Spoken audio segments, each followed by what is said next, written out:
fired up. Ladies and gentlemen, welcome aboard the mothership of all things feminism.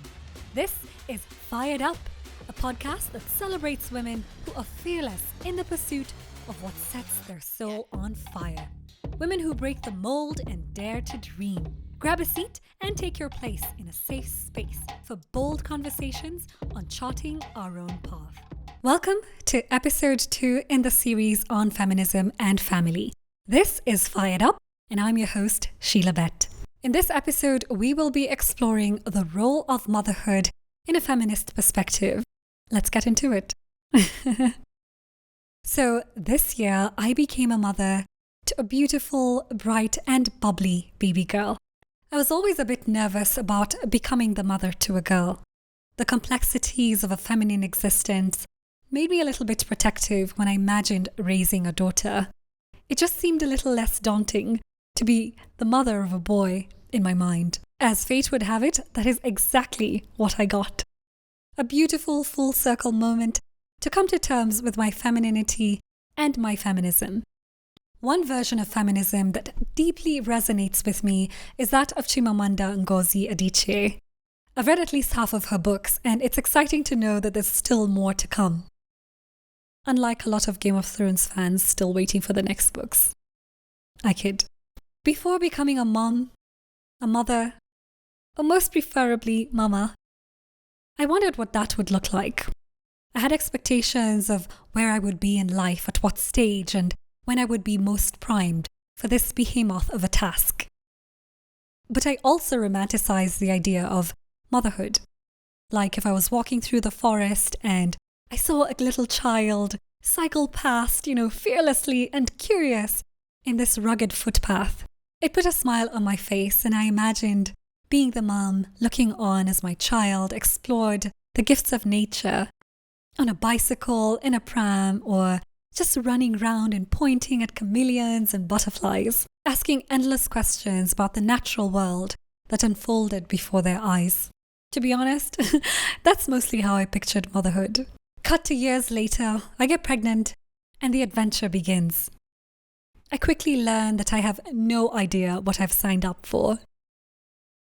And in the process, a slow surrender begins. One in which the little being growing in my belly guides me through to this day. Becoming a mother is a birth of its own. The mother in me was born on my daughter's birthday, and we've been growing together ever since. The girl that came before and the woman that I had become until that point had some things to offer to the mother. But within the context of parenting, a lot remains a mystery. We continue to learn along the way, on instinct, through experimentation, making mistakes, and with a little help from Google, by talking to the mothers around us, our own mothers, and those who are just becoming mothers at the same time that we are. Much like Chimamanda in her book, which I've with me here, Dia Ijeawele, I hope I didn't butcher that name. It's a feminist manifesto in 15 suggestions. I will mention the ideals that I have as a feminist mom who hopes to raise a feminist. I will try my best to stick to the truths and principles that have guided me so far, and hope that my daughter has the tools to take her journey with courage, self-belief, and trust that she has what it takes to live a wonderful life. One in which she is the captain of her ship. So contrary to popular opinion on feminism and feminists, motherhood at its inception requires a lot more from the mother than it does from the father. At least depending on how you want to go about motherhood. In my case, I chose to exclusively breastfeed for the first 6 months. Some might choose to pump so they can sleep a little bit more and share the care work with their partner. I came to terms with the sacrifices that came with being an exclusively breastfeeding mama. This meant that the sleepless nights were entirely on me. The partnership that would come from the father of my child, in this case, would be much more of a support system. And there are many ways to do that which don't require a sleep-deprived state. In fact, the opposite, especially in the fragile and healing phase of postpartum. Partnership might look different depending on your priorities. Feminism in my book is about everyone doing the best that they can, giving the best or their best at all times. Sometimes that can be 50%, and sometimes that can be 100 or even more. but sometimes that also is about 20% or less. How you navigate through the lower end of the stick is up to each individual couple. Feminism is not a religion with commandments or rules. It's a perspective that values equality in the sense of a camaraderie between the sexes. No excuses on either end and no double standards. For instance, a present father beyond physical presence adds value to the family just as a present mother does. Traditional roles based on patriarchy do not apply. Diaper changes, for example, can be done by either party. When a mother needs a little break and the man watches their child, that's them being a father, not a babysitter. And even though the care work may lean more to one side, often the mother, it's not an expectation that she be the nurturer over her male counterpart. It might just be how things play out on the ground, but the opposite is just as valid. If the woman is career-driven and her husband is happy to support through childcare, then it makes him no less of a man. No more of a man either. Can we start to normalize stay-at-home dads? Kudos to him for defying social standards. Those are the flowers he gets, choosing authenticity over conforming to other people's expectations. Mom guilt is just a Mexican wall to bulldoze over. Even though we've been bold enough to form our independent opinions of what a good mother is, beyond the shallow mold that society has pushed us into, there could be remnants of the old school thinking tucked into the crevices of our mind. Or maybe it's just how we evolved from the stone and ice age, and it still takes some time to thaw out these old school ideas.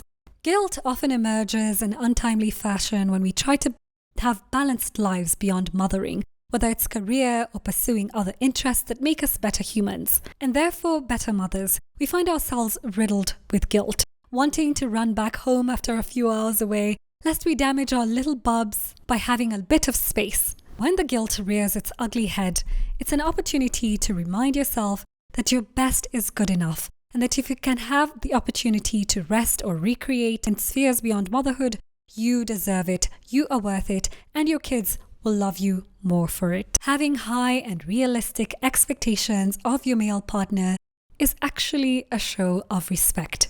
You hold them in high regard, and therefore you do not make excuses for bad behavior or apathy. Why would you expect the least from the most important people in your life? How could you not be satisfied to watch them be the best version of themselves? A feminist mama will not conform to society's expectations of what her man can do for her or what she can do for her man. And she can still appreciate that these things are nuanced.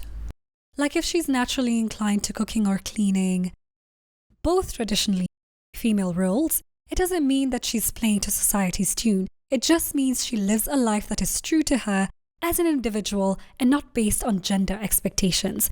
Nothing is written in stone, and there's no rule book. Conversely, if the man is more inclined to be nurturing, then it's just as well.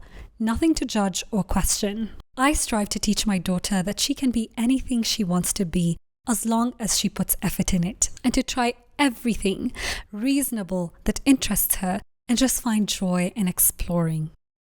As a child, I didn't grow up with dolls or toys. It just wasn't a priority to my parents. One of my neighbors, who was a boy, had this plane that could be controlled with a remote control. And I remember just wishing I had one like it. I braided grass like my girlfriends, but I was much more interested in mobile toys, often given to boys, than the blinky, boring dolls that were more popular with girls. When I went to driving school as an adult, I drove the lorry. It had always been my dream. Just like I would wonder what it would be like to operate those big yellow trucks that parked by Thika Road in the evenings during its construction.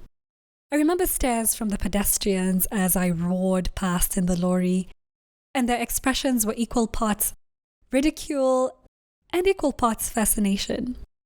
But I remember hoping that this would become more and more normal with time. I didn't have any interest in dolls, but I loved clothes and dressing up and doing my hair and even doing my friend's hair. So I hope that my daughter can be as dynamic as she wants to be. Braid her hair and put colorful clips in it one day, then let out her afro the next and wear dungarees as she swings on monkey bars. I grew up in a house full of girls. We're 4 sisters, and my dad was the only male in the room. My younger sister was always fascinated by electronics and cars. She would peep into the bonnet when our father was repairing something or checking the oil. I couldn't be bothered. My younger sister would be up on a tree next to the church in her pretty Sunday best dress. I'd be startled when she called out to me to ask if I want a Lockwood. I remember my teenage self being slightly embarrassed by the sight of my sister up on a tree with male cousins. Her white dress was dusty from running and falling in her playful pursuits. Now I'm proud that she did exactly what suited her. Thank goodness my parents didn't constrain us from being exactly who we were, 4 individuals who just happened to be girls. There is so much I would like to incorporate into raising my daughter as a feminist mama. But I'll just mention a few.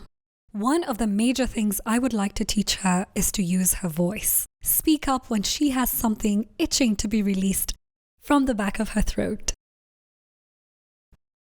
I have learned that the things we stifle within us in words and thoughts are the true expression of who we are. Keeping those things tucked away inside can make us sick or angry and bitter, even resentful. If we set it free, we can live a full and joyful life. I love to share my thoughts and new learnings as a kid when I started to be aware of the frowns on some kids' faces. I began to say less, and I wish I hadn't, because that is something I had to nurture within me as I grew older. I see my daughter eager to try new things and say words or squeal them delightedly. Some that make sense, others gibberish. Her voice sometimes overpowers her wee sighs, and I've noticed onlookers be shocked when they saw her after hearing her from blocks away. I'd love to teach her to master language enough to be able to say what is on her mind with class or creativity and even kindness. But to always know that her voice is hers to use and no one should stifle it. To aid this skill, I will read her plenty of books and teach her to love reading. There lies true freedom and the wonderful adventure of forming your own thoughts, questioning others, and staying curious and teachable. Are you a mom who subscribes to feminist ideals or a dad who wants to raise strong, fearless, assertive, kind, and free daughters? Share your version of parenthood and how you will empower your little ones to live in their power, especially your little girls. Thanks for watching or listening. Have a wonderful weekend, and I'll see you next week. This has been Fired Up, and I've been your host, Sheila Bett.